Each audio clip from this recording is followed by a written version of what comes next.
네, 그러면 저희 이제 2부 시작하도록 하겠습니다. 안녕하세요. 저는 이번 2부 사회를 맡은 지역신문발전위원회 전문위원 정지영입니다.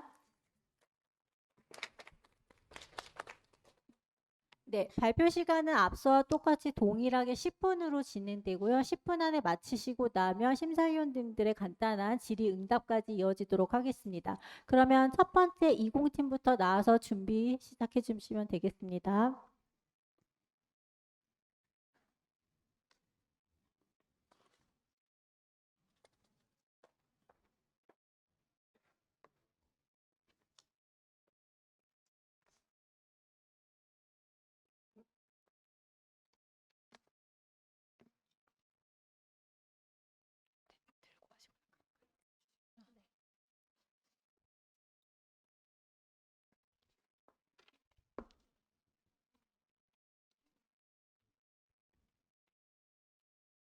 여기 있어. 왜?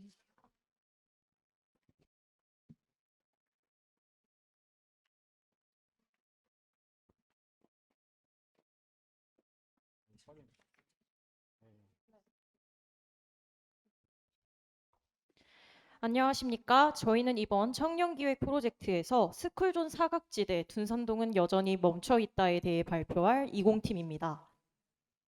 올해 4월 안타까운 사고가 발생했습니다. 이른바 고 배승하 양 스쿨존 음주운전 사망 사건으로 잘 알려진 대전 스쿨존 음주운전 사망 사건입니다. 저희 팀은 대전 스쿨존 음주 교통사고를 기점으로 연달아 스쿨존에서 발생한 어린이 교통 사망 사건을 보며 과연 스쿨존이 안전한가에 대한 의문을 가졌습니다. 스쿨존의 교통사고는 물론 당연하게도 운전자의 과실에 1차적인 책임이 있습니다. 그러나 큰 사고로 이어지지 않기 위해 장기적인 관점에서 관심을 두고 살펴보아야 하는 것은 스쿨존 내 교통안전시설물 설치라고 판단하는 바입니다. 해당 사고 발생 당시 문정로 CCTV를 살펴보면 해당 스쿨존에는 보호 펜스와 같이 인도와 도로를 분리할 장치가 없었습니다. 가해 운전자가 인도를 덮치는 과정에서 안전 설치물이 있었다면 사고의 규모를 충분히 줄일 수 있었습니다. 교통사고 전문 한문철 변호사 역시 해당 사건에 대해 다음과 같은 견해를 밝혔습니다. 이에 저희는 스쿨존 내 교통안전시설물의 필요성을 강조하며 대전 스쿨존 음주 교통사고가 발생한 6개월이 지난 지금 사고 인근 지점 스쿨존의 점검이 필요한 시점이라고 생각하였습니다. 사고가 발생한 둔산동 문정내거리 안전시설물의 변화부터 실효성까지 취재 방향으로 설정하였고 이때 여러 시설물 중 옐로우 카펫을 중심으로 취재를 진행하였습니다. 여러 교통안전 시설물 중 저희가 옐로우 카펫에 주목한 이유는 다음과 같습니다. 우선 옐로우 카펫은 스쿨존을 노란색으로 조성하는 보행 안전 장치로 도로와 인접한 인도부터 벽면까지 노란 삼각뿔 형태로 설치하는 시설물입니다. 옐로우 카펫은 운전자가 멀리서부터 어린이 보행자 및 스쿨존을 쉽게 인식하도록 도와 제한 속도를 포함한 스쿨존 교통법규를 빠르게 수행하도록 돕습니다. 실제로 행정안전부 자료를 기준으로 옐로우 카펫은 효과를 입증받아 2016년 이후 전국적인 확대를 보이고 있습니다. 따라서 옐로우 카펫을 효과적인 교통안전 시설물로 정하고 옐로우 카펫을 중심으로 둔산동 일대 스쿨존 점검을 취재 주제로 선정하였습니다. 저희는 사고 지점 및 스쿨존 일대를 방문하고 나아가 대전 시민 인터뷰와 설문조사를 통해 취재를 진행하였습니다. 먼저 10월 7일부터 8일 이틀간 대전 문정로 근방의 스쿨존에 방문하였는데요. 사고 지점과 맞닿아 있는 스쿨존이 문정초등학교 이하 A구역, 그리고 인근 스쿨존이자 비교군으로서 탐방초등학교 스쿨존 이하 B구역, 그리고 사고 지점 이렇게 총 3개의 구역으로 나누어 스쿨존 교통안전 환경을 파악하고자 하였습니다. 이후 대전시 학부모 37명을 대상으로 10월 8일부터 10월 15일 일주일간 구글폼 설문조사를 진행하여 현재 대전시 주민들이 느끼는 스쿨존의 안전함을 직접 확인하고자 하였습니다. A구역의 취재 결과입니다. 대전 스쿨존 음주운전 사건이 발생한 지점과 동일한 스쿨존에 위치해 있는 문정초등학교의 경우 사건 발생 이후 6개월의 시간이 흘렀지만 안전시설은 크게 강화되지 않았습니다. 첫 번째 시사점으로서 문정초등학교 입구에는 노란색 노면이 조성되어 있습니다. 문정초등학교 5학년에 재학 중인 서무군의 말처럼 노란색 노면은 벽면까지 노란 삼각뿔 형태인 옐로우 카펫과 비슷하지만 동일하다고 보기는 어렵습니다. 이렇게 바닥에만 노랗게 칠해져 있는 조성 장치가 옐로우 카펫과 동일한 효과를 가질 수 있을지 그 실효성에 대해서 파악해보고자 운전자의 시점으로 10m, 25m, 그리고 50m 부근의 전경을 확인해 보았습니다. 취재 결과 10m 떨어진 곳에서 바라보면 인도가 끝나는 노면에 조성된 노란색 페인팅을 볼 수 있었지만 25m 밖에서부터는 식별이 어려움을 파악할 수 있었습니다. 바닥의 페인팅은 평면적이기 때문에 노란색 노면 부근까지 와서야 이를 확인할 수 있는 것인데요. 옐로우 카펫의 삼각뿔 설치물이 지니는 효과에 비해 현저히 떨어져 온전한 옐로우 카펫의 효과를 기대하기는 어려웠습니다.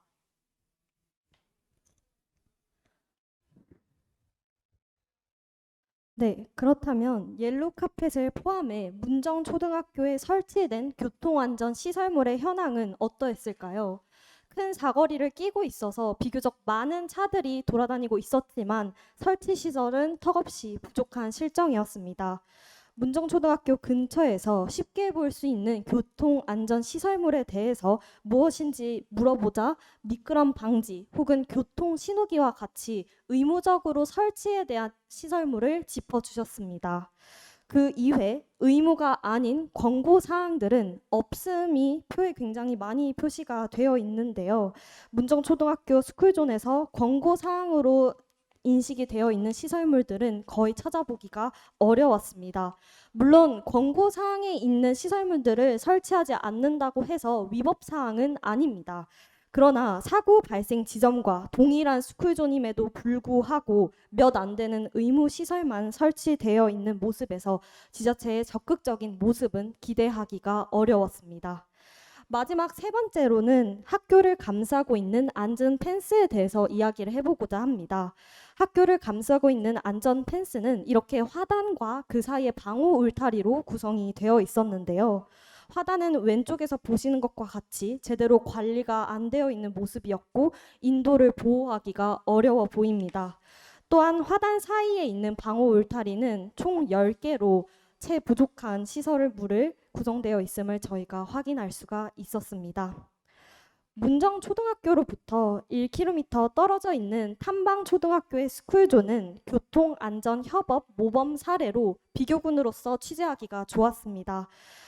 문정초등학교에서 질문했던 질문 사항과 동일하게 탐방초등학교의 학생들과 인터뷰를 진행하였고 그 결과 학생들은 스쿨존에 위치한 다양한 시설물들을 정확하게 인지하고 있는 모습을 저희가 확인을 할 수가 있었습니다. 저희가 직접 측정을 해본 결과 교통안전 시설물의 종류 그리고 모양새에서 문정초등학교와는 굉장히 큰 비교를 체감할 수가 있었습니다. 특히 오른쪽에 있는 것은 방호 울타리를 비교한 것인 건데요. 맨 오른쪽에 있는 것이 문정초등학교, 그 다음이 탐방초등학교입니다. 문정초등학교의 경우에는 펜스의 높이가 성인의 팔뚝까지 오지 않았지만 그에 비해서 훨씬 높고 또 이음서도 굉장히 견고한 모습을 확인을 할 수가 있었습니다. 또한 나아가서 문정초등학교에 없었던 이런 보행로 확보 시설물과 과속경고 속도 표시까지 인근에 배치되어 있다는 것도 저희가 확인을 할 수가 있었습니다.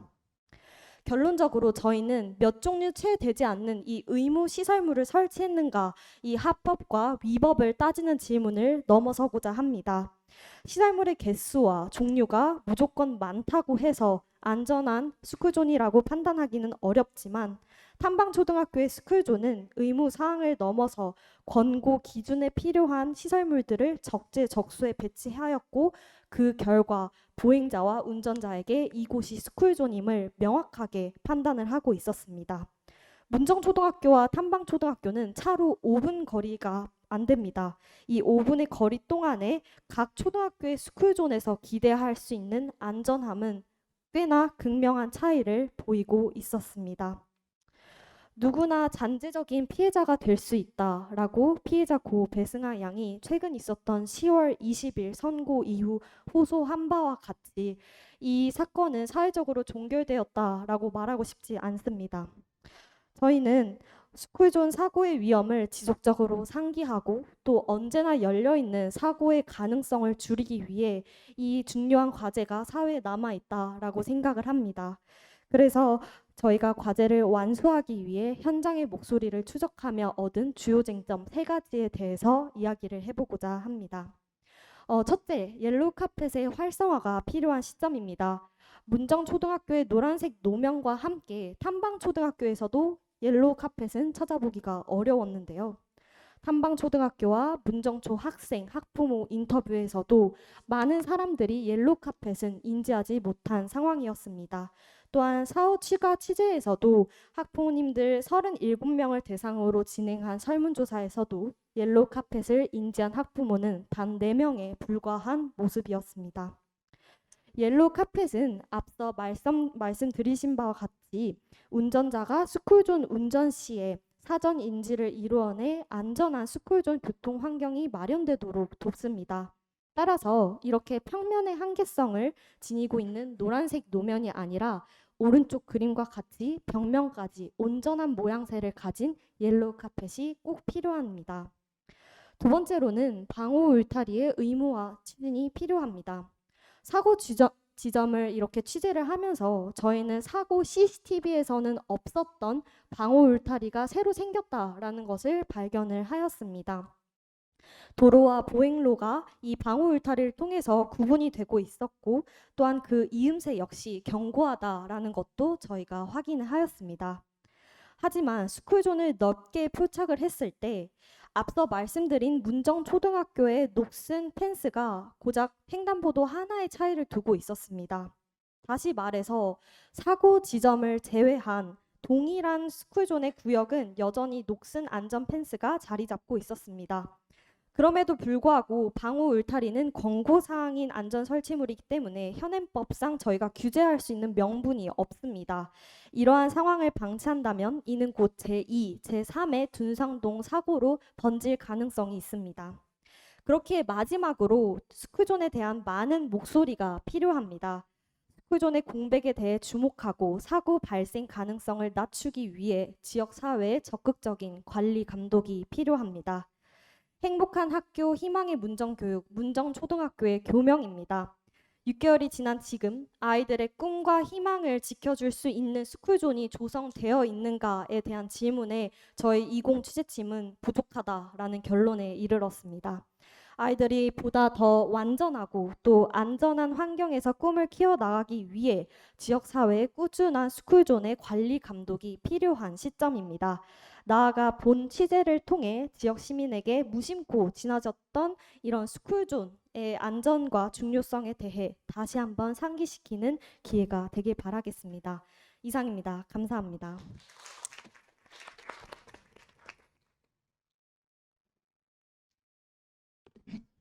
그 배승하 양 그 어린이 음주운전 사고로 죽은 거 그 뒤로 가서 이제 취재를 한 거네요. 거기 가서. 네, 예, 맞습니다. 예, 고생하셨고 왜냐면 이런 큰 사건이 일어나면 되게 그냥 지나가 버리고 마는데 그때 당시에 이제 언론에 많이 보도됐고 어떻게 대낮에 음주운전 해가지고 이렇게 또 어린이를 죽였느냐 해가지고서 국민적 분노도 야기되고 그랬었는데 그 뒤에 취재를 한 건 잘했다고 생각하고 조금 다만 이제 조금 시간이 있고 그랬더라면 지금 이제 그 학교 두 군데를 위주로 취재한 건가요? 확인을. 네, 예, 예, 예. 맞습니다. 시간이 좀 더 있어서 좀 다른 데까지 좀 취재를 했더라면 그런 아쉬움이 있습니다. 그런데도 불구하고 어쨌거나 전국적으로 화제가 됐던 그런 사건을 그 뒷얘기를 취재한 건 좀 잘했다고 생각합니다. 고생하셨습니다. 네, 감사합니다.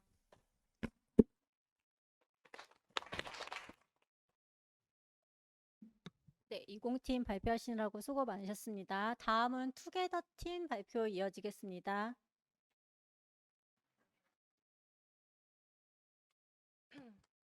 네, 안녕하세요. 저희는 줄어드는 지역 학령 인구, 소규모 학교 학생들의 사회성은 안전한가라는 주제로 기획 취재한 투게더 팀입니다.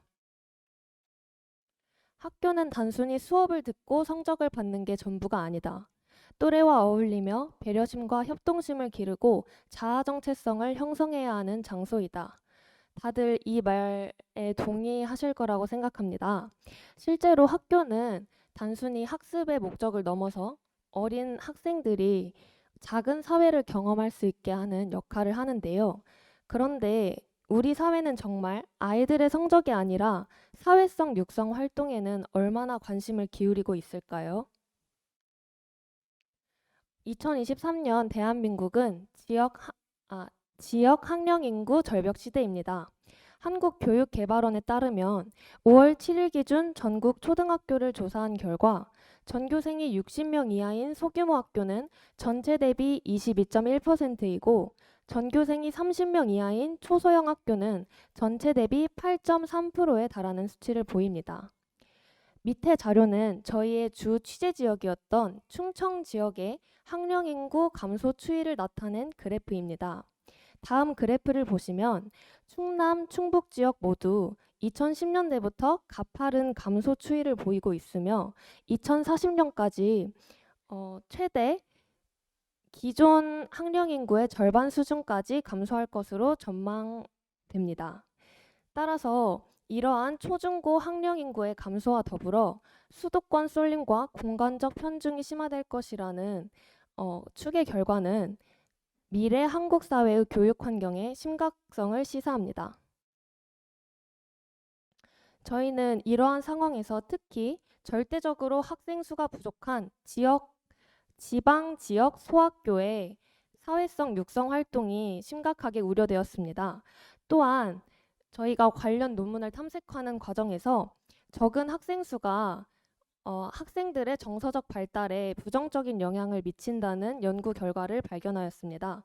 따라서 저희는 사회에 갓 진입한 청년의 입장에서 유년기와 청소년기의 다양한 또래 경험의 중요성을 몸소 느끼고 있기에 소학교 학생들이 다양한 관계 형성 경험이 부족하다라는 문제의식을 가지고 현황을 바라보게 되었습니다. 하지만 기존 언론의 관심사는 온통 사교육 인프라와 같은 학습 차원의 교육 격차뿐이었습니다. 따라서 저희 기사에서는 사회성 측면에서의 교육 격차에 집중하여 소규모 학교 졸업 청년과 선생님들의 인터뷰를 통해 소규모 학교 학생의 실태에 대해 파악하고 교육 현장이 필요로 하는 것이 무엇인지를 담아내고자 하였습니다. 가장 먼저 소규모 학교를 직접 졸업한 청년과의 인터뷰를 통해서 소규모 학교 내의 다양한 또래 경험에 대한 생생한 이야기와 그리고 이후에 상급 학교에서의 생활에 미친 영향에 대해 들어보았습니다.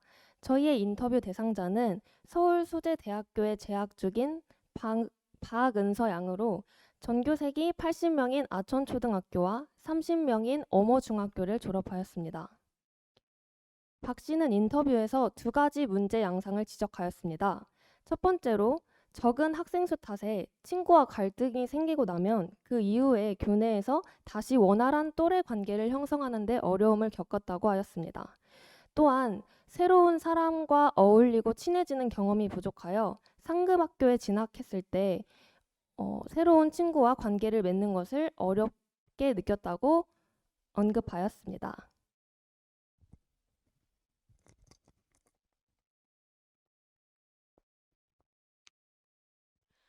다음은 충남 홍성 소재의 금마초등학교에 직접 교사와 학생 인터뷰를 통하여 교육 현장의 실태를 파악하고자 했습니다. 금마초등학교는 전교생 54명으로 이루어진 소학교였고요. 충남 홍성역에서 15분 정도 논과 밭을 택시를 타고 달려가야만 찾을 수 있는 외진 학교였습니다. 이 학교에 근무하고 있는 추원호 교사께서는 이제 학생끼리 의견을 교류해야 하는 단체 활동이나 토론 활동에서 적은 학생 수 때문에 어려움을 겪고 있다고 이야기해 주었고요. 또 상급 학교, 즉 중학교, 고등학교 진학 시에는 이제 초등학교에서는 그나마 학생 수가 적었기 때문에 서로에 대한 이해를 바탕으로 유대감을 형성할 수 있었지만 새로운 친구를 사귀는 것에 대해서 어려움을 겪을 수도 있다는 말을 덧붙였습니다. 하지만 이러한 우려에 대해서 학교가 그냥 손 놓고 보지만은 않고 있었습니다. 학년끼리 합쳐서 교육 활동을 진행하기도 하고요. 인근 초등학교 또는 상급 학교와 연합하거나 마을 학교라는 마을 교육 공동체에서 다양한 활동을 진행하고 있었습니다. 여기서 마을 학교에 대해 간단하게 설명해 드릴 텐데요. 학부모를 비롯한 마을 구성원이 마을과 지역사회의 교육 자원을 활용하여 학생들의 배움과 돌봄, 민주시민으로의 성장을 지원하기 위해 만든 마을 배움터입니다. 대표적인 사례로는 미추홀구의 온마을 학교 그리고 사하지구의 사례가 있는데요. 코딩 교육 그리고 3D 펜을 이용한 조형물 설치, 또 텃밭 가꾸기 등 분야를 가리지 않는 다양한 프로그램들이 이 마을 학교에 있습니다. 또 2020년부터 21개의 학교에 이 마을 중심 학교가 운영되어 지역 사회의 학생들의 교류를 넓히기 위해 노력하고 있습니다. 이렇게 마을 학교도 운영되고 있고 연합교육 활동까지 이루어지고 있는데 대체 학생들의 사회성엔 뭐가 문제라는 걸까요? 저희가 인터뷰했던 금마초등학교 교사 그리고 소규모 학교 졸업생 모두 공통적으로 언급한 문제가 있습니다. 바로 활동의 일회성인데요. 연합교육 활동의 경우 체육대회와 같이 큰 행사에서만 일회성으로 만남을 가지는 경우가 많았고 장기적인 교육 프로그램들이 마련되지 않고 있다는 점이 문제였습니다. 또 마을 학교 같은 경우에서도 단순히 강사를 섭외해서 일회성 교육을 진행하는 등 기존의 학생들 간의 교류를 늘리겠다라는 취지와는 맞지 않는 모습을 보이기도 했습니다. 따라서 제대로 된 관계 형성을 통해 배움을 얻고 사회성을 형성하기 위해서는 다른 학교와 함께하는 연합교육 활동이 장기적으로 이루어질 필요가 있습니다. 또 앞서 언급한 마을 학교 또한 단순히 강사를 섭외하고 강의를 하는 방식이 아니라 학생들이 자발적으로 프로젝트를 진행하며 소통하는 역량까지 길러나가야 합니다. 그러나 저희는 소규모 학교에서 뜻밖의 장점을 찾아낼 수 있었습니다. 사실 저희가 이 취재를 처음 기획할 때만 해도 이제 소규모 학교의 부정적인 측면이 많을 것이라고 예상을 했었는데요. 소규모 학교가 가진 의외의 이점 바로 무엇이었을까요? 바로 재정적 지원이었습니다. 옆에 이 사진 보실까요? 이 사진이 금마초등학교의 골프 연습장입니다. 실제 금마초등학교에서는 골프나 승마 프로그램 등 질 높은 프로그램과 시설이 마련되어 있는데요. 다들 아시다시피 골프나 승마는 비용이 정말 많이 들어서 이걸 학교 프로그램으로 신설한다는 게 굉장히 쉽지 않은 일인데 금마초등학교는 소규모 학교다 보니 예산을 쓸 수 있는 양이 더 많아져서 재정적 지원이 1인당 더 크게 돌아간다고 언급해 주었습니다. 또 학생들 인터뷰 과정에서도 이런 프로그램들에 참여하면서 크게 만족감을 느끼고 있다고 이야기해 주었는데요. 이러한 이점이 있었던 만큼 저희 소규모 학교 졸업생인 박모 씨 또한 소규모 학교를 부정적인 시선으로만 보고 기피하는 것이 아니라 인식이 개선되었으면 좋겠다는 말을 덧붙여 달라고 부탁하기도 했습니다. 따라서 소규모 학교만의 장점, 즉 재정적 지원이라는 특성을 잘 활용하고 앞서 말씀드렸던 장기적인 연합교육 활동 개선, 또 마을 학교 개선을 통해서 제도적인 보완이 병행된다면 소규모 학교는 대형 학교 못지않은 혹은 대형 학교 그 이상의 시너지 효과를 발휘할 수 있을 것이라 생각합니다. 저희는 이렇게 교육 현장을 방문하고 또 이 교육 현장에서 자라난 청년의 관점에서 왜 소규모 학교에 대한 사회성 지원이 필요한지 그 필요성을 점검해 보았습니다. 그리고 저희의 최종적인 기사 시사점은 다음과 같습니다. 소규모 학교에 대한 사회성 지원은 단순한 교육 문제를 넘어서 지역 공동체 유지를 위한 첫걸음이 되고 또 사회적 관계 형성과 사회성 발달이라는 학교의 또 다른 존재 목적을 실현하기 위한 과정입니다. 이 과정을 이루기 위해서 저희는 3가지 대안을 제시합니다. 소규모 학급의 특수성을 살려 소규모 학교 학생들이 적절히 사회성을 마련할 수 있는 활동을 지원하고 일회성에 그치는 것이 아닌 장기적인 관계 형성을 돕기 위한 지원책이 마련될 필요가 있습니다. 예를 들면 기존의 마을 학교의 경우 그저 강사를 섭외해서 강의하는 형태로 마무리가 됐다면 이제는 학생들끼리 서로 소통하며 학기별 프로젝트를 완수할 수 있는 방법으로 실현하는 것이죠.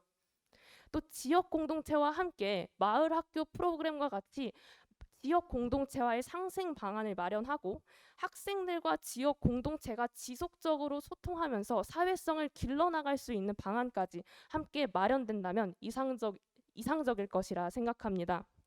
이상 팀투게더 발표 마치겠습니다. 들어주셔서 감사합니다.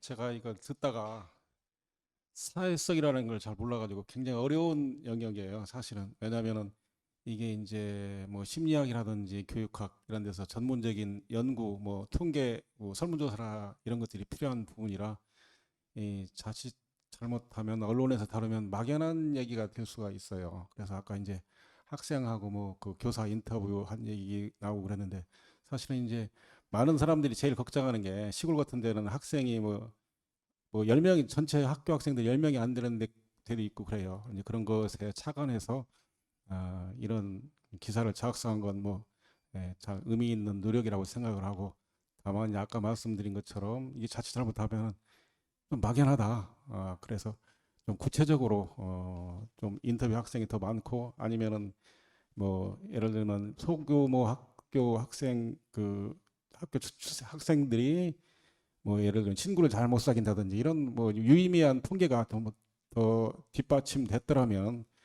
좀 더 좋은 기사가 되지 않았을까. 뭐 연구 논문도 좋고 혹은 설문조사가 더 좋고 그런 생각을 했습니다. 하여간 그 좋은 취재하느라고 고생했습니다.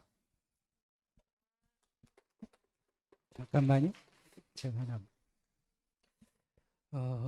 저는 이제 시골에 있다 보니까 지금 여기서 문제 제기했던 학교들이 지금 5명짜리도 있고 지금 여기서 얘기했던 65명 이하의 학교들이 굉장히 많아요. 근데 지금 그 처음에 도입부에서 말씀하셨을 때는 소규모 학교 학생들은 뭐 사회성이 부족하다든가 뭐 이렇게 일반화하는 그런 거여서 이거 이렇게 나가면 안 될 텐데 했는데 나중에 이제 그 말씀하시는 거 들어보면 사실 그 시골 소규모 학교들은 이미 그 인구수가 줄어들다 보니까 거기에 맞는 학습 과정들을 이미 다 운영하고 있는, 그래서 어떻게 보면 지금 말씀하신 내용들이 진행이 되고 있다라는 것 좀 알아주셨으면 좋겠다는 말씀 한번 드립니다.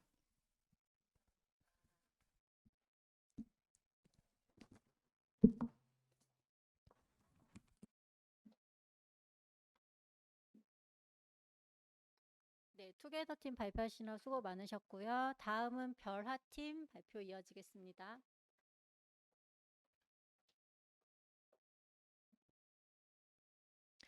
안녕하십니까. 거기 가는 법도 몰라요.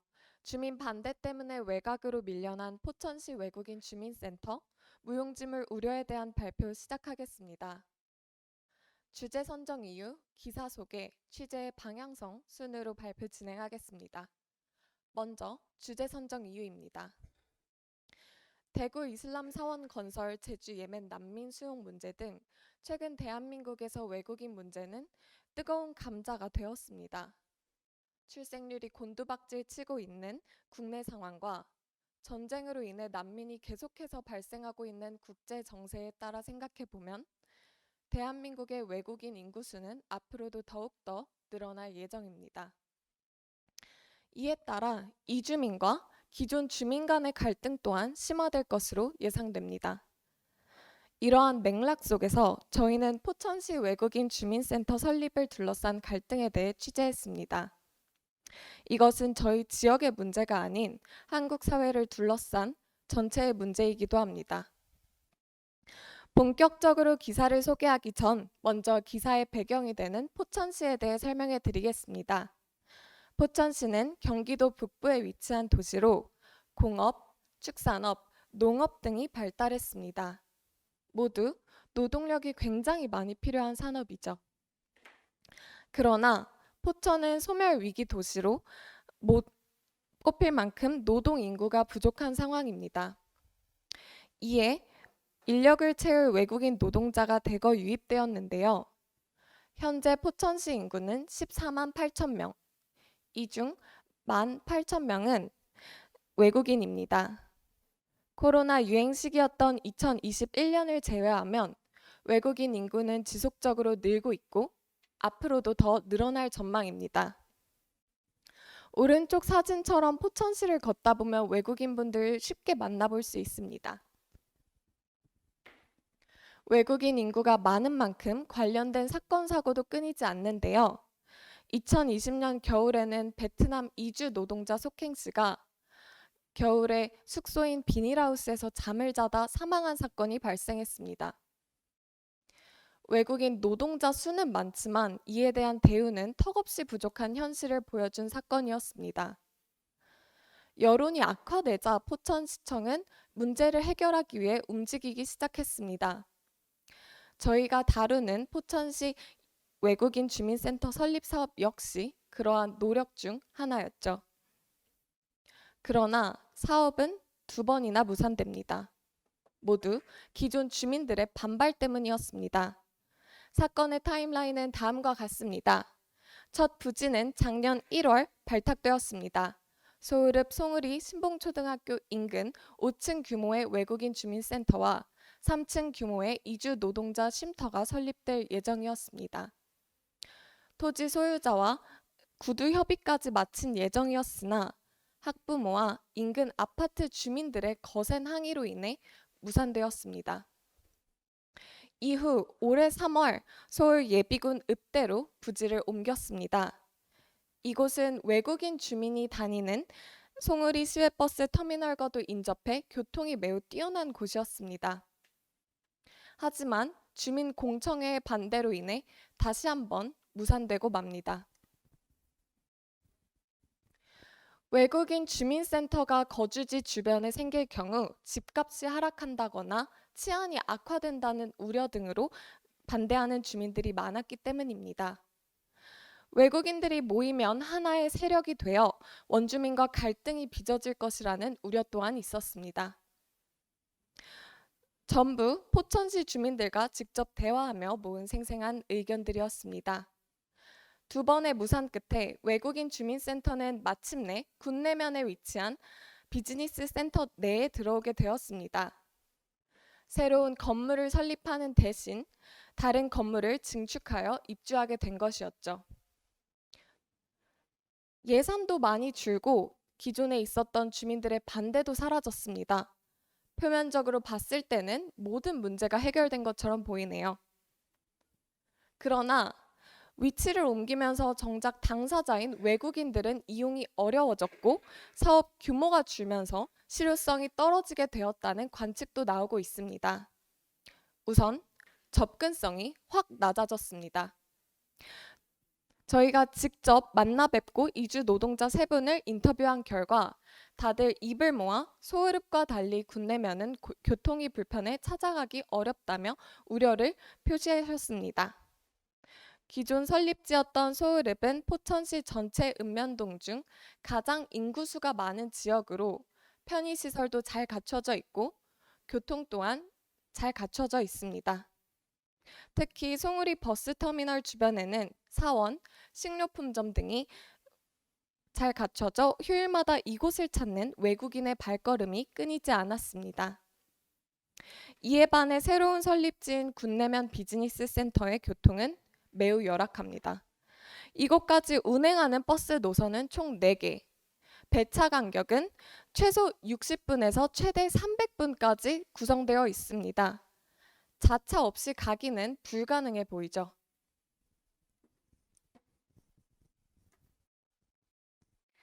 문제는 이뿐만이 아닙니다. 본래는 5층 규모의 센터 1동과 3층 규모의 쉼터 2동이 들어설 예정이었습니다. 그러나 사업의 규모가 두 동에서 한 층으로 축소되면서 이주노동자 쉼터 사업은 아예 무산되었습니다. 이주노동자들은 대부분 일터가 제공하는 기숙사에서 지내는데요. 사업장을 변경할 경우에는 새로운 일자리를 찾을 때까지 지낼 곳이 필요합니다. 이때 많은 이주 노동자들이 교회나 사원, 친구 집 등을 전전하며 열악하게 생활하게 됩니다.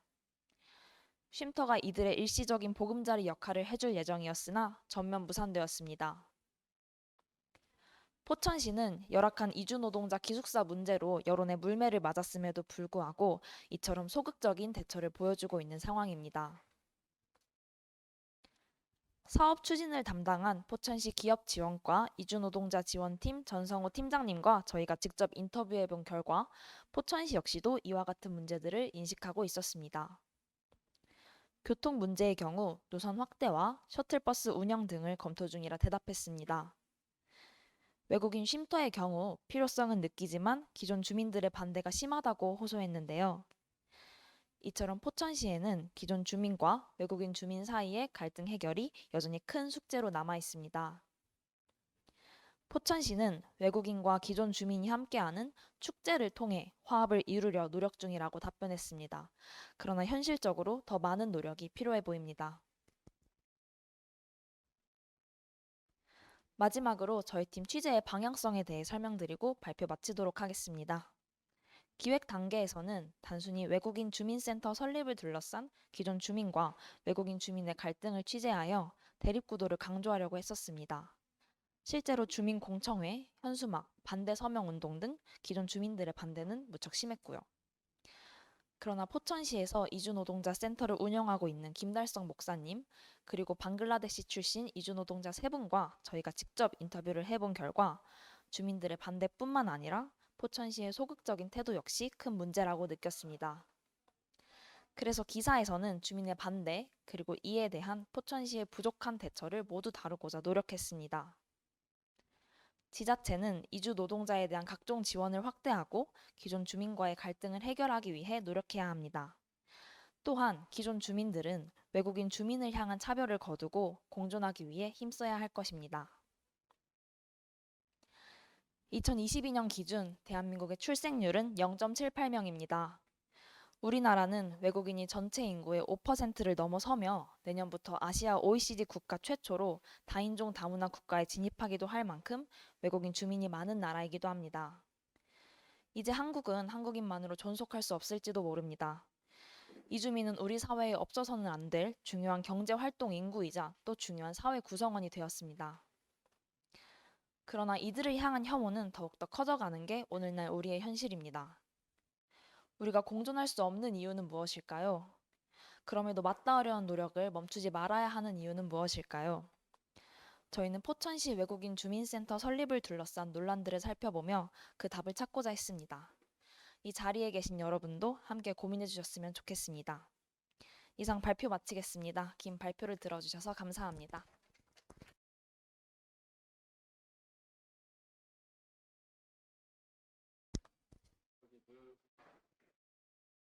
혹시 그 포천시 시장님 인터뷰했어요? 예. 저희 시장님을 인터뷰를 따로 만나 뵈어서 따지는 않았고요. 포천시 시의원으로 활동하시는 분을 통해서 그 질의응답을 간접적으로 받았습니다. 또한 포천시의 그 외국인 근로팀 팀장으로 근무하고 계시는 전성우 팀장님과 직접 만나 뵙고 그 관련된 솔루션들에 대한 답변을 받았습니다. 예, 이제 그게 아까 그 우리 사회가 안고 있는 문제인데 실질적으로 뭐 농업, 제조업 각 분야의 외국인 노동자들이 엄청 많이 나와 있고 또 그중에 또 미등록 외국인도 많고 그렇잖아요.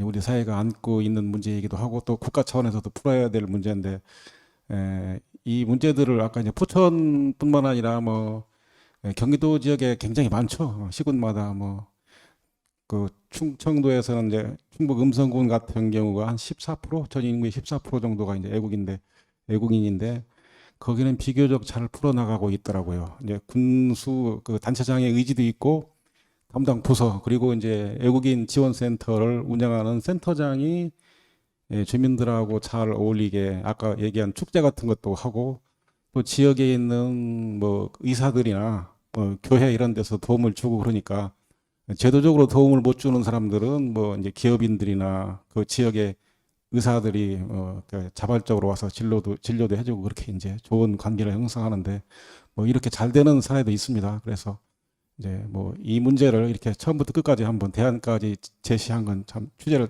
잘 했고요.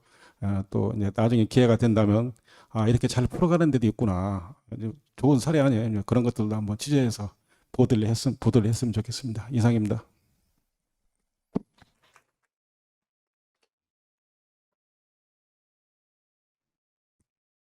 네, 벼라팀 발표 신호 수고 많으셨고요. 다음은 우연팀 발표 이어가도록 하겠습니다.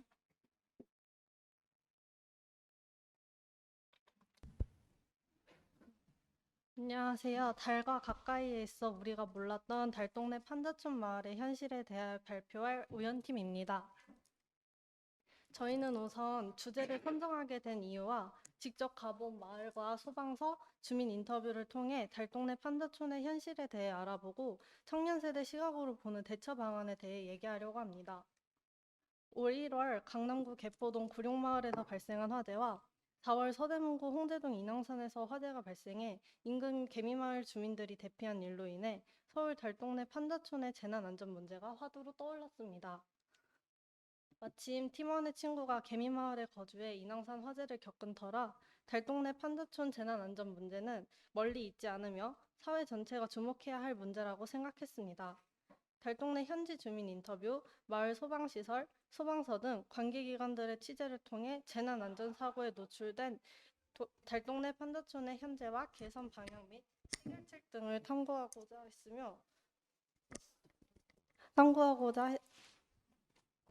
했습니다. 해서 저희는 아직 재개발 예정이 없거나 기본적 시설 수리와 같은 근본적인 문제 해결을 원하는 주민들이 많은 달동네인 서대문구 개미마을과 노원구의 양지마을, 합동마을을 취재했습니다. 개미마을의 약도를 보면 차가 지나다닐 만한 길은 가운데 한 곳밖에 없습니다. 그 길을 중심으로 주변에는 사람만 지나다닐 만한 좁은 골목들이 가지처럼 뻗어 있습니다. 가뜩이나 좁은 길에 불법 주차 차량으로 인해 소형 마을버스도 간신히 지나다녀 구급차나 소방차는 통행이 어려워 보였습니다. 폐차하려면 마을 끝까지 올라가야 하는 좁은 길에서 다른 차량보다 큰 소방차가 출동하면 화재 진압, 원인 조사 등 모든 상황이 종료될 때까지 다른 차량의 이동은 거의 불가능합니다. 개미마을 주민 이슬 씨는 집 앞 담에 소화기가 있으나 알지 못했고 어떻게 쓰는지도 몰랐다며 특히 비상소화장치는 더더욱 몰랐다고 말했습니다. 또한 인왕산 화재 당시 무작정 내려가라는 말에 어디로 대피해야 할지 혼란이 왔다며 원래 인근 중학교가 대피소였으나 그쪽까지 불이 번져 갈 곳이 없자 더욱 혼란스러웠다고 당시 상황을 설명했습니다. 실제로 인왕산 산불 외에도 지난 2022년에는 아무도 없는 절에서 초가 넘어져 화재가 발생하기도 했다며 앞으로는 체계적인 대피 절차와 다른 대피소도 조금 더 필요할 것 같다며 대피 체제의 아쉬움을 토로했습니다. 홍은 119 안전센터 이성촌 대장은 개미마을은 목재로 된 오래된 주택이 많아 발화되면 피해가 크다며 화재 신고는 1년에 한두 차례 정도고 보통 쓰레기 소각을 화재로 착각한 신고인 경우가 많다고 말했습니다.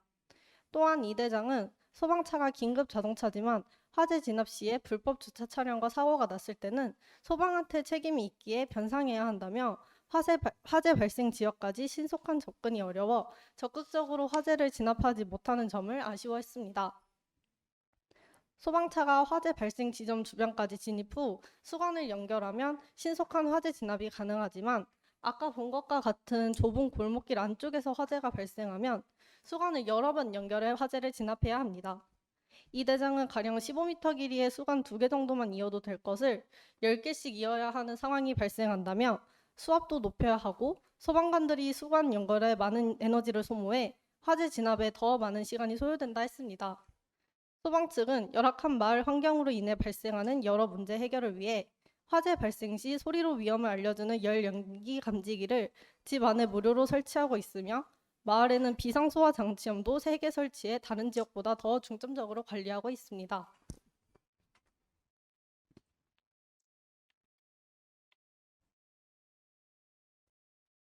저희는 그 다음으로 서울에 얼마 남지 않은 달동네인 노원구 합동마을과 양지마을을 방문했습니다. 합동마을은 지난 2016년 기초 소방시설 시범지역으로 선정되어 각 가정마다 소화기와 화재 감지기를 설치한 바 있는데요.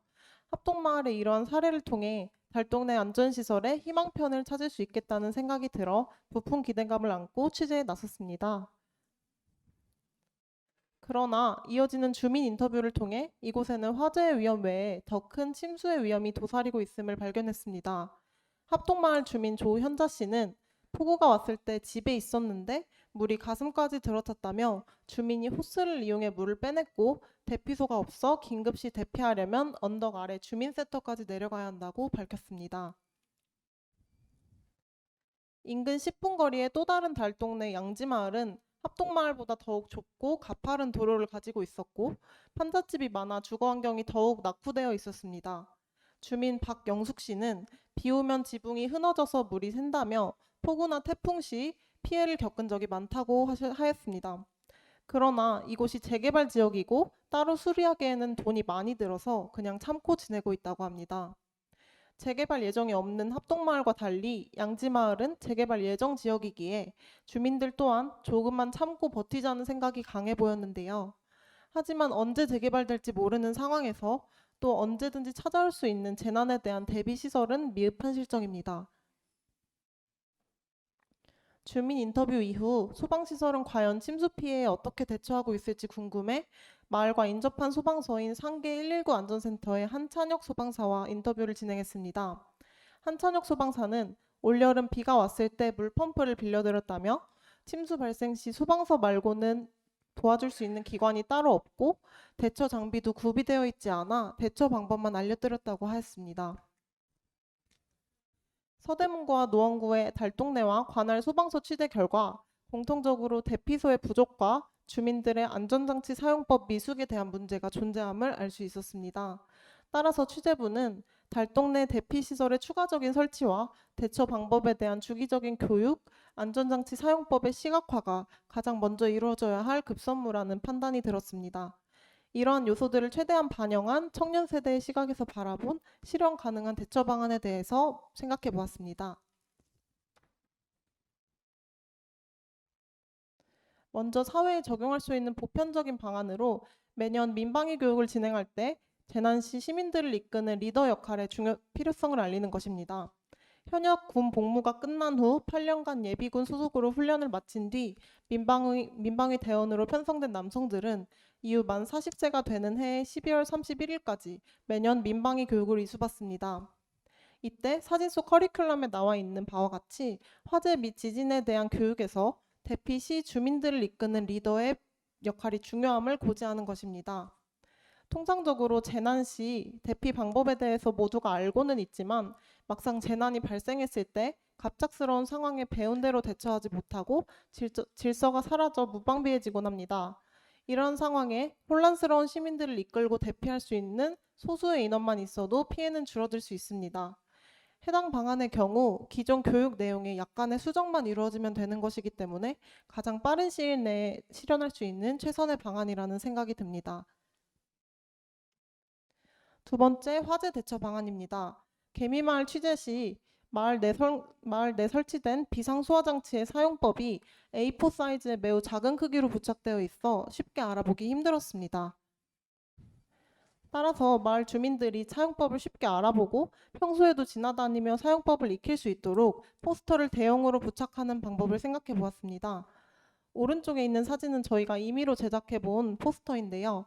마을에 진입하는 언덕 초입, 개미마을 약도가 걸려 있는 곳 바로 옆에 사용법이 적힌 A2 크기의 포스터를 큼지막하게 부착한다면 주민들이 장치 사용법을 평상시에도 인식하고 비상시 수월하게 사용할 수 있을 것입니다. 마지막으로 침수 대처 방안입니다. 우리가 길에서 자주 보는 빗물바지는 폭우 시 빗물이 빠져나가는 중요한 장치이지만 대부분 쓰레기와 담배꽁초가 가득하고 관리가 잘 되어 있지 않습니다. 따라서 주민들이 평소에 자발적으로 빗물바지를 관리하도록 각 과정에 관리법을 시각화한 안내문을 보급합니다. 또한 비가 오면 자동으로 덮개가 열려 빗물을 배수하는 스마트 빗물바지 시스템이 구축되어 있지만 아직 보급이 많이 되어 있지 않은 상황입니다. 따라서 이와 같은 시스템을 달동네를 비롯한 각 지역에 확대하여 폭우로 인한 침수 피해를 막을 수 있습니다. 취재를 진행하며 공통적으로 느낀 점은 본인에게 일어난 일이 아니면 화재에 대해서 등한시한다는 것이었습니다. 실제로 통계청에서 조사한 우리나라 사람들의 안전의식 수준은 보통이거나 보통보다 낮음이 거의 90%에 육박했습니다. 이유로는 적당히 쉽게 처리하려는 경향이 가장 많은 비중을 차지했습니다. 안전 문제는 단순히 교육이나 시설의 부족뿐만 아니라 내 일이 아니다라는 안일한 생각 또한 문제라는 것입니다. 하지만 기후위기로 인한 재난 안전 문제는 비단 달동네만의 일이 아닌 우리 주변에서 언제 어디서든 일어날 수 있습니다. 따라서 다양한 안전 문제는 우리 모두의 일이라는 생각을 갖고 평소에 안전 매뉴얼을 잘 숙지하고 주변 안전시설에 관심을 가짐으로써 지역사회 전체에 만연한 안전 불감증을 해소하기 위한 노력이 필요할 것입니다. 이상으로 의원팀의 발표를 마치겠습니다. 감사합니다. 짧게 좀 하나 소감을 얘기를 할게요. 저는 달동네 판자촌 마을의 현실 그래가지고 처음에 제목만 보고는 뭐 재개발이나 재건축 문제, 뭐 부동산 투기가 일어나나 그렇게 짐작을 했어요. 그 얘기는 뭐냐면은 주로 보니까 안전 문제를 다뤘네요. 그래서 우리가 지금 놓치고 있었던 달동네 그 취약한 안전에 대해서 점검한 거 잘 하셨고, 다만 이제 제목을 뭐 달동네 안전 사각지대, 뭐 달동네 안전 문제 없나 이런 쪽으로 좀 구체적으로 좀 붙였더라면 더 좋았지 않았나 그렇게 생각합니다. 수고했습니다.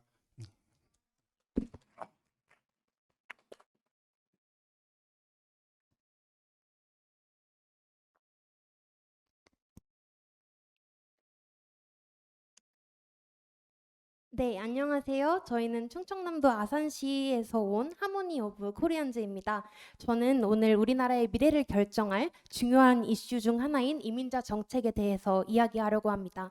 저희는 대한민국 미래를 결정할 이민자 정책, 이 지역사회 발전의 기회로 살펴보는 고려인들의 삶이라는 주제로 지난 2달간 취재를 진행했습니다. 이를 통해 우리나라의 이민자 정책이 어떻게 우리 지역사회, 특히나 신청면에 영향을 미치고 있는지, 그리고 고려인들이 어떻게 우리 사회에서 살아가고 있는지에 대해 깊이 이해하려 노력했습니다.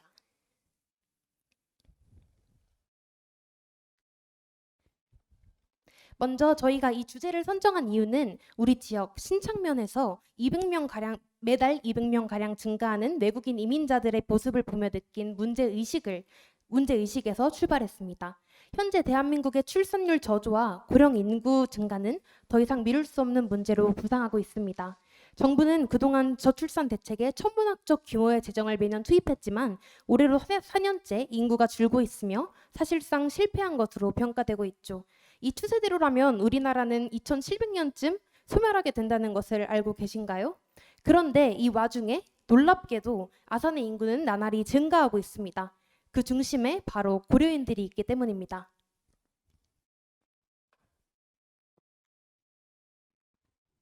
그래서 저희는 현재 다른 지역에 비해 이민자들이 먼저 유입된 신창면을 파헤쳐 보기로 결정했습니다. 이는 신창면 인구의 35%가 고려인인 상황에서 이들이 우리 사회의 일원으로서 건강하게 자리 잡을 수 있도록 지원하는 것은 우리 모두의 책임이라는 생각이 들었습니다. 지금 관심을 가지지 않으면 우리가 짊어지게 될 사회적 부담은 점점 더 늘어만 갈 것이기 때문입니다. 그렇기 때문에 다른 배경을 가진 이들이 하나의 지역사회에서 공존하며 상호 이해를 높이도록 힘써야만 합니다. 하지만 현재 정치인들과 기성 언론의 무관심이 이 문제를 제대로 다루지 못하고 있으며 이는 진정한 지역 발전을 위해 혁신적인 기획 취재물이 필요함을 보여줍니다. 이를 통해 우리 지역의 현안을 깊게 파악하고 이를 해결하는 데 필요한 방향성을 제시할 수 있을 것이라 판단되어 이 취재물을 기획하게 되었습니다. 오늘 저희의 발표를 통해 이민자 정책이 지역사회, 특히 신창면에 가져올 변화와 우리가 함께 나아가야 할 방향에 대해서 한번 고민해보는 계기가 되었으면 합니다.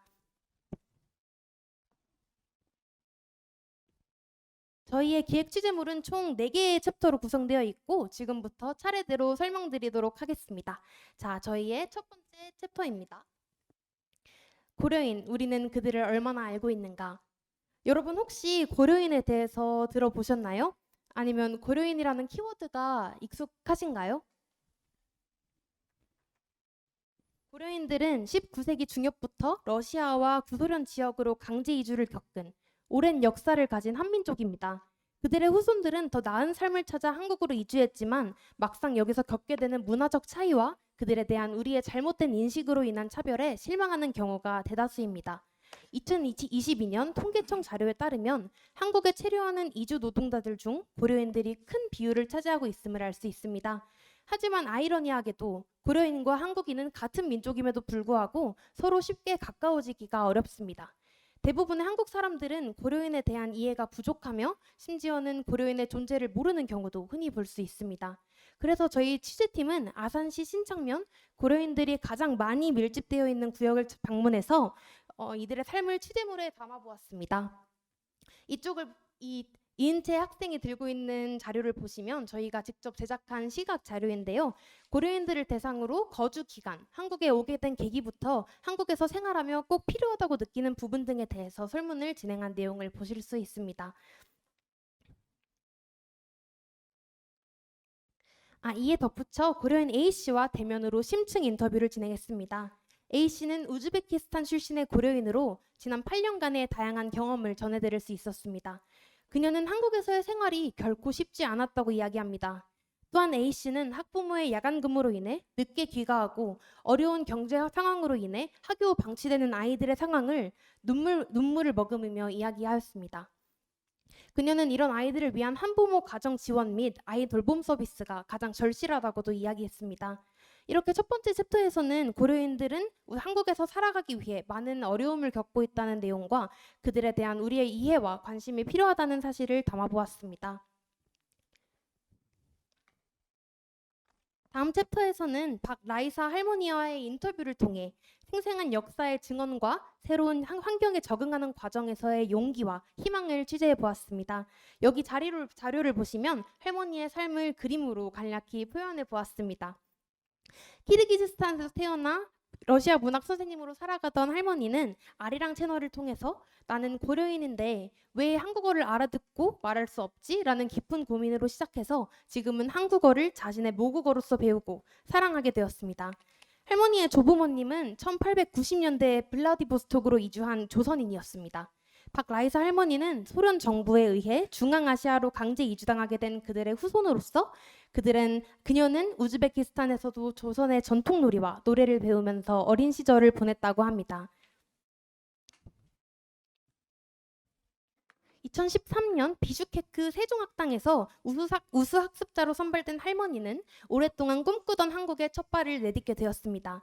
KBS 도전 골든벨에 참여하며 자신의 한국어 실력을 인정받았던 그 시절은 아직도 할머니의 마음속에 선명하게 남아있다고 전했습니다. 그러나 한국에 정착한 이후에는 많은 어려움에 직면했습니다. 한국어에 대한 이해도가 부족한 상태에서 요양병원에서 간병인으로 일하게 되었지만 처음 몇 달 동안에는 월급도 제대로 받지 못하는 등의 어려움을 겪었다고 합니다. 하지만 할머니에게는 포기란 없었습니다. 오랜 노력 끝에 조카의 소개로 할머니는 비영리 단체에서 통역사로 일하게 되었고 그곳에서 진정한 행복을 찾게 되었다고 합니다. 박라이사 할머니의 이야기를 들어보니 어떠신가요? 우리가 고려인 이주민들을 새로운 시각으로 바라볼 수 있도록 해준 것 같습니다. 우리 모두가 다양성과 포용성을 추구하는 사회를 만들기 위해 함께 나아가야 함을 상기시켜줍니다.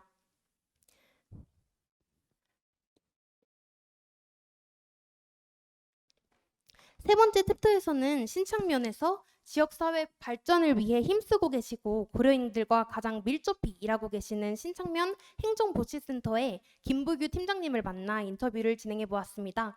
팀장님께서는 출산 정책의 실패로 외국인들이 유입되는 것을 완화시키려는 시도는 잘못된 방향이라고 하시면서 우리 사회가 이민자들에 대한 태도를 반드시 바꿔야 한다고 강조하셨습니다. 또한 신창면 복지센터가 외국인들의 필요한 서비스를 제공하기 위해 어떤 노력들을 하고 있는지에 대해서도 관해 들을 수 있었습니다. 가장 첫 번째로 언급해 주신 것은 현장 민원실 운영에 대해서인데요.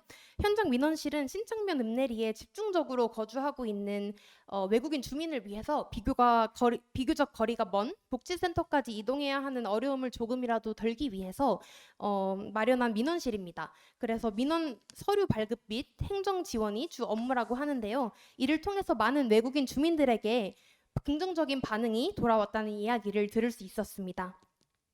또한 신창면에서는 오랫동안 이민자들이 한국의 쓰레기 분리 배출 방법에 익숙하지 않아 불법 투기 문제로 오랫동안 어려움을 겪고 있었는데요. 이를 해결하기 위해 쓰레기 수거 차량 운행을 주 6회로 늘렸고 러시아어로 특별 교육 프로그램도 운영했다고 합니다. 고려인들과 함께 아산시 그린타워 소각장을 방문해서 이민자들에게 올바른 쓰레기 처리 방법을 알려주었고 그 결과 불법 투기를 하는 이민자들의 비율이 현저히 줄어든 것을 확인할 수 있었습니다. 더불어 종량제 봉투에 부착할 수 있는 스티커도 제작하였습니다. 이 스티커는 러시아어로 제작되어 외국인들이 한국의 분리 배출 방식을 보다 쉽게 이해하고 따르도록 돕는 역할을 합니다. 신창면 복지센터의 이 같은 행동은 단순히 환경 보호라는 목적뿐만이 아니라 다문화 공동체에서 상호 배려와 공생이 어떻게 가능한지를 보여주는 좋은 예로 보여집니다. 그리고 마지막 저희의 네 번째 챕터입니다. 이 챕터에서는 수십 년 전 먼저 이민자들을 받아들인 프랑스, 독일 등 유럽의 현 상황을 살펴보면서 한국인이 고려인 이주민 문제에 대해 심도 있는 관심과 적절한 대응을 갖출 필요성에 대해서 다루었습니다. 프랑스는 2005년에 발생한 빈곤층과 이주민 사이의 폭력 사태로 전 세계의 주목을 받았습니다. 사회적 배제와 경제적 불평등이 심화되면서 특정 지역에서는 차별과 격차를 극복하기 위한 폭력적인 시위가 일어나기도 했습니다.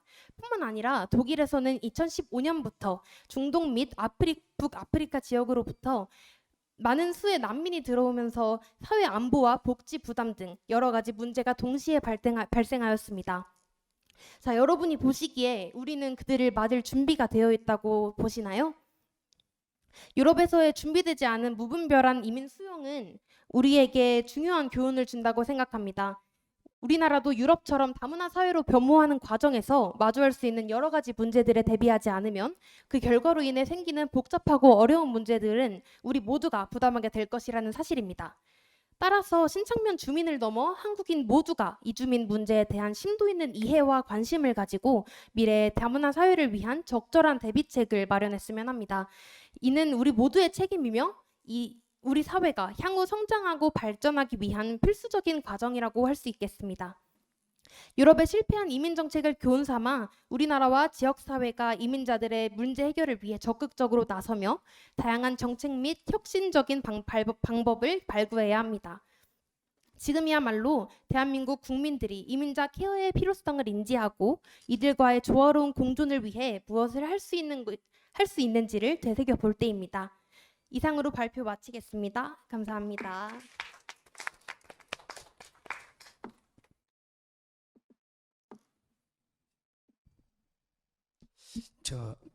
지금 그 고려인과 그다음에 그 사할린에서 영주 귀국한 그분들 얘기를 하신 건지 개념이 좀 모호한데 어떤가요? 독립운동을 하러 한국에서 독립운동을 하시다가 일본으로부터 피해서 도망가신 분들이 최초의 고려인들이고요. 지금 그때 당시 소련으로 다들 많이 가셨는데 구소련, 그래서 우즈베키스탄이나 키르기즈스탄에 거주하시는 3, 4대 고려인들 문제를 다루었습니다. 그러니까 지금 우리나라에 지금 들어와 있는 그 영주 귀국자들이 지금 굉장히 많이 살고 계시거든요. 각 지역마다. 네네. 그래서 그분들의 삶을 다 조명하는가 했더니 지금 외국인 노동자들이나 그러니까 그 결혼 이민 해서 여기 이주해서 사시는 분들의 고려인 문제를 좀 다루신 건가요? 아니요. 저희는 3, 4대 결혼 이민과는 연관이 없고요. 노동자로 들어오신 분들 그분들 얘기하시는 거예요? 네, 경제적인 상황이 어려워져서 이제 한국으로 다시 돌아오시기를 희망하시는 분들 얘기를 담아보았습니다. 그 외국인 노동자들 중에서 이제 고려인을 택한 나름대로의 어떤 이유도 있으실 것 같은데 지금 외국인 노동자들 각 지역에 지금 그 이미 우리나라 같은 경우는 다문화세에 접어들었고 그 중에 이제 그 외국인 노동자들이 상당히 많은데 여기에서 지금 고려인을 지금 택해서 이렇게 그 말씀해 주셨는데 좀 제가 볼 때는 좀 그 실상을 좀 더 현재 어떤 그 여기에 나와 있는 말씀하신 내용 외에는 지금 그 신창면에서 이들에 대한 어떤 지원책이라든가 이들을 위한 그 어떤 그 제도나 이런 것들 이거밖에 없는 건가요? 지금 여기에 발표하신 내용 이외에는 없으신 거예요? 질문 한번 다시 말씀해 그러니까 주실 수 있을까요? 그 신창면의 사례를 들어서 지금 그 9천여 명 정도 되는 외국인 노동자 중에서 네. 특히 이제 그 고려인을 대상으로 해서 지금 말씀해 주신 거잖아요. 네, 발표를 해 주신 거잖아요. 네, 대부분이 다 고려인입니다. 그러면 고려인이 차지하는 위치가 어느 정도 되는지 모르겠는데 네. 여기에서 그 고려인으로 대표되는 어떤 외국인 그 노동자들에 대한 어떤 그 신창면 포함한 아산의 어떤 그 정책이 지금 어떤 정도라고 판단하고 계신지 그 정확하게 그 제가 이해하기 좀 어려운 것 같아서 그 자료가 좀 미흡한 것 같은데 좀 보완해야 될 거라고 생각하는 건 없어요? 저희가 자료 조사를 하면서 신창면 행정복지센터의 팀장님도 만나 뵙고 했는데 실질적으로 고려인들을 위해서 크게 이루어진 정책은 아직 없는 걸로 알고 있고요. 그래서 신창면 행정복지센터에서 그냥 주민들의 개념으로 이렇게 시행할 수 있는 그런 단위의 정책들만 있는 걸로 알고 있습니다. 저희가 만약 미흡했다면 다음에는 더 많은 사전 조사를 통해서 발표해 보도록 하겠습니다. 예, 그 고생들 했고요. 예, 우리 고려인 뭐 3세, 4세 지금 뭐 아산에 그렇게 많이 살고 있다는 거 처음 뭐 그거 자체를 보도한 것만으로도 좀 의미가 있다고 생각합니다. 그리고 이제 고려인뿐만 아니라 뭐 베트남이나 중국에서 온 노동자들, 외국인 근로자들이 다 똑같은 상황인데 와서 불법 체류자도 굉장히 많잖아요. 근데 현실적으로 그 사람들이 이제 우리 산업 현장 인력 부분, 특히 제조업하고 건설업은 그 사람들이 없으면 돌아가질 않아요. 현실적으로 이제 우리 받아들일 수밖에 없는데 우리 국민들이 사실은 외국인에게 그 영주권을 주거나 이런 것에 대해서 국적을 부여하는 것에 대해서 굉장히 폐쇄적입니다. 반대를 해요. 그런데도 불구하고 이제 그게 불가피한 것이 아니냐. 특히 이제 외국인 노동자들이 가장 어려워하는 것이 얘기를 들어보니까 교육하고 의료 이런 문제들이더라고요. 그리고 이제 임금이 체불됐을 때 잘 보호받지 못하는 이런 것들이 있는데 이제 그런 것들까지 거론해서 외국인 노동자들이 우리 산업 현장에서 이렇게 굉장히 기여를 하고 있음에도 불구하고 이런 불이익을 겪고 그다음에 교육, 특히 자녀 교육에서 굉장히 어려움을 겪고 있는데 특히 그 중에서 미등록 외국인들이 그렇잖아요. 법적으로 전혀 보호를 받지 못하고 있잖아요. 예. 그런 것들까지 이제 포함해서 했더라면 더 좋고 그럼에도 불구하고 어쨌거나 아산 지역에 그렇게 고려인이 많이 있다는 걸 아까 얘기한 것처럼 보도한 것만으로도 의미가 있다. 좀 더 좀 다듬었으면 좋겠습니다. 예, 고맙습니다. 예. 감사합니다.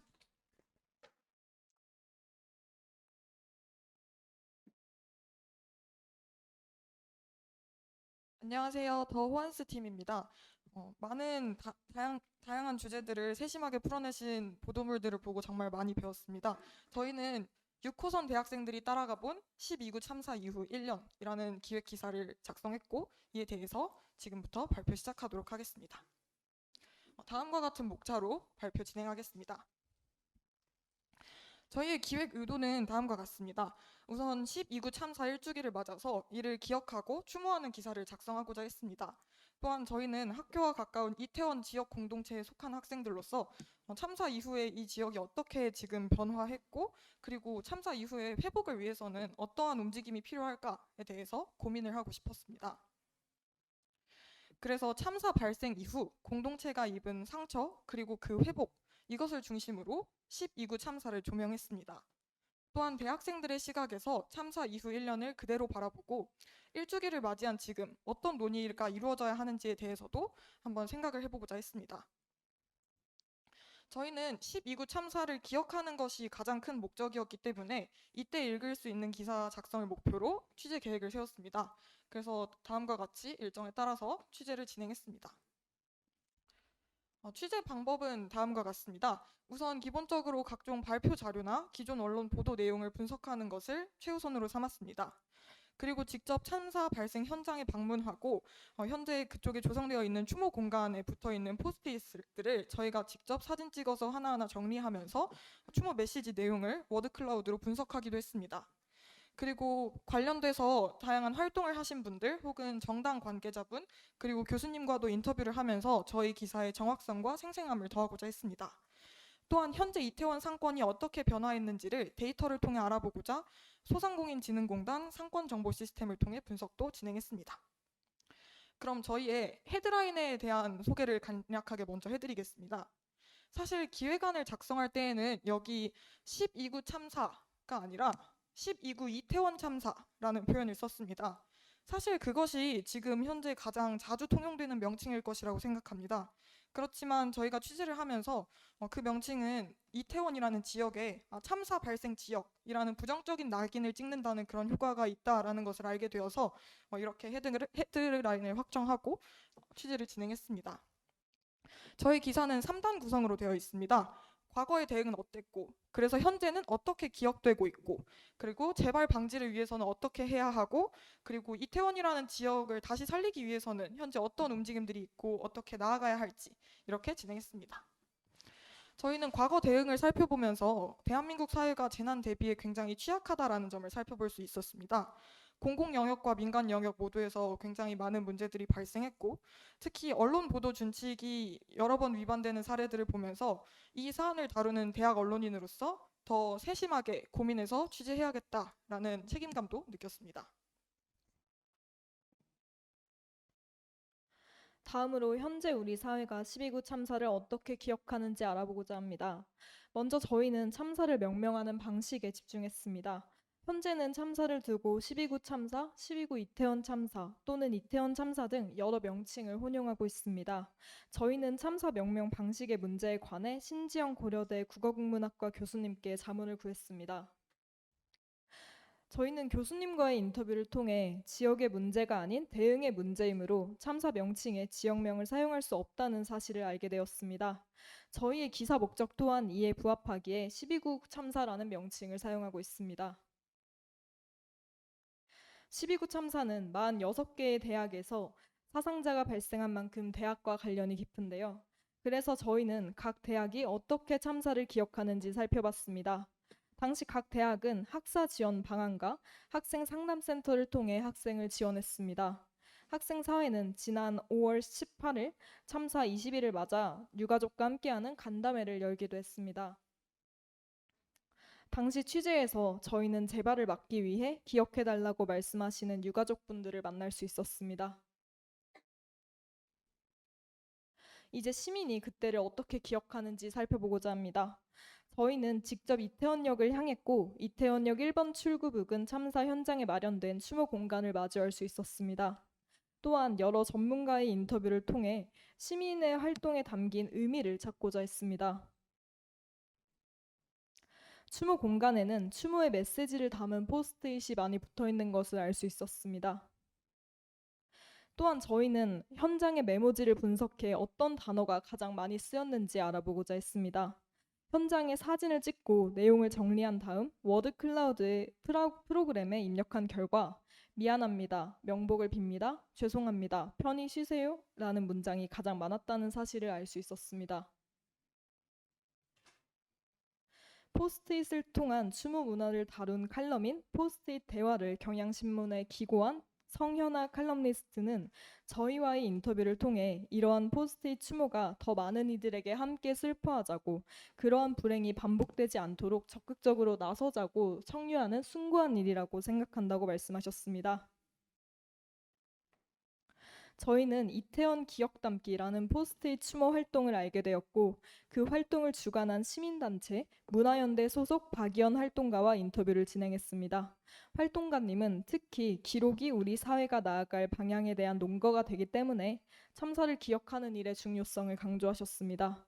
또한 이를 뒷받침할 관계 당국의 공적인 역할이 절실하다고 말씀하셨습니다.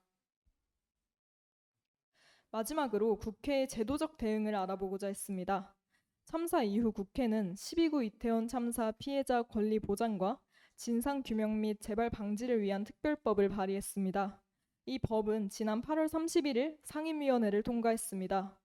저희는 특별법과 관련해 현장의 목소리를 듣고 싶어서 특별법 추진에 적극적인 분들과 인터뷰를 시도했습니다. 그 결과 윤김진서 기본소득당 이태원 참사 유가족 청년지원 단장님과 이야기를 나눌 수 있었습니다.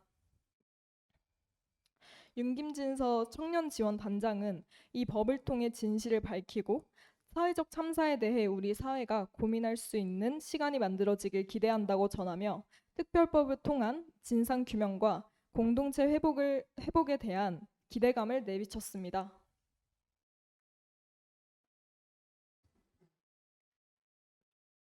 다음으로 재발 방지를 위해 어떤 정책이 진행되고 있는지 조사했습니다. 참사 후 1년간 서울시는 불법 건축물 대상 이행 강제금을 상향 조정했고 행정안전부는 범정부 국가안전 시스템 개편 종합 대책을 발표했습니다. 이 대책은 신종 재난 위험 요소 발굴과 현장 대응기관의 역량 개선을 포함합니다. 또한 본질을 읽을 독자에게 압사 상황에서의 개인의 대응 매뉴얼을 전달하고자 했습니다.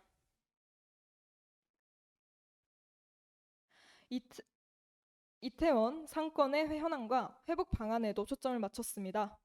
2018년부터 시작된 젠트리피케이션과 2년간의 코로나19를 버티던 상인들은 참사는 상권 저하의 마침표라는 반응을 보였습니다. 이에 저희는 소상공인진흥공단 상권정보 시스템을 통해 이태원동 1km 반경 상권 중 카페와 요리주점이 참사 이후 얼마나 큰 타격을 입었는지 살펴보고자 했습니다. 먼저 지난해 11월부터 올해 6월까지의 카페 매출 추이입니다. 보시다시피 업소당 월 평균 매출액은 지난해 11월 큰 폭으로 꺾였습니다. 그 이후 조금씩 상승세를 보였지만 올해 4월 다시 감소세에 접어들었습니다. 이 그래프는 동기간 이태원 요리주점의 월 평균 매출 추이입니다. 업소당 월 평균 매출액 또한 감소하고 있었습니다. 업소당 월 평균 매출액은 지난해 10월 약 3천만 원을 기록한 후 계속 하락해서 올해 6월에는 약 2,500만 원으로 집계되었습니다. 이를 통해 참사가 이태원 지역 세락에 영향을 끼쳤다는 점은 분명해 보입니다.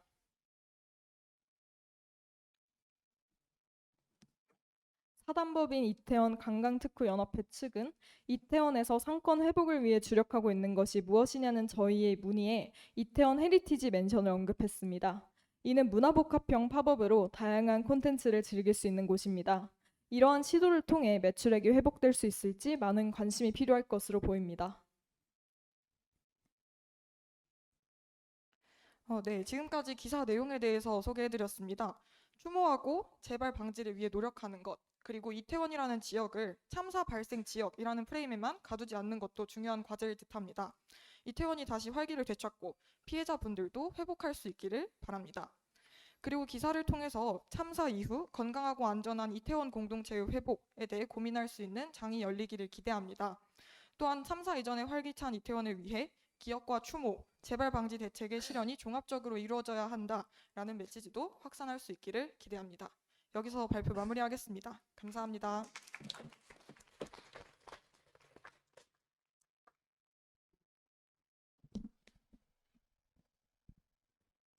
이제 지금 기사 내용을 쭉 보고 느낌이 그러니까 12구 이태원 참사 관련된 내용을 쭉 다뤘는데 관련된 내용을 다 다룬 그런 이제 느낌이 있어서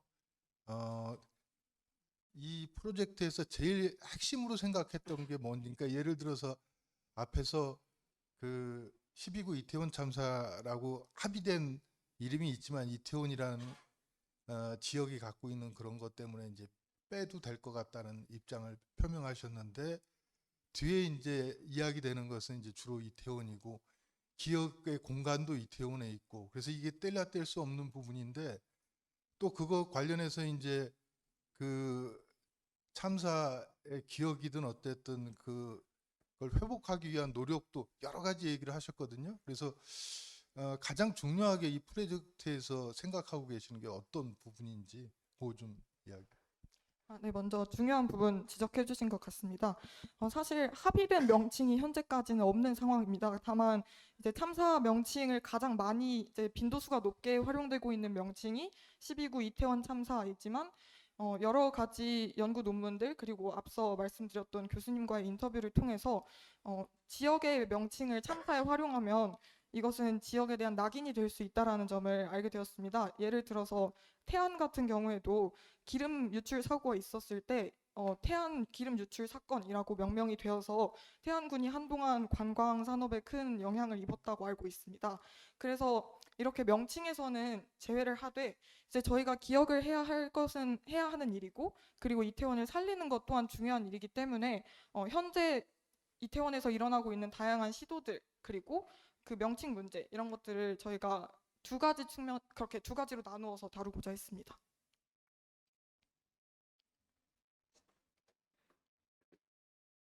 수고하셨습니다.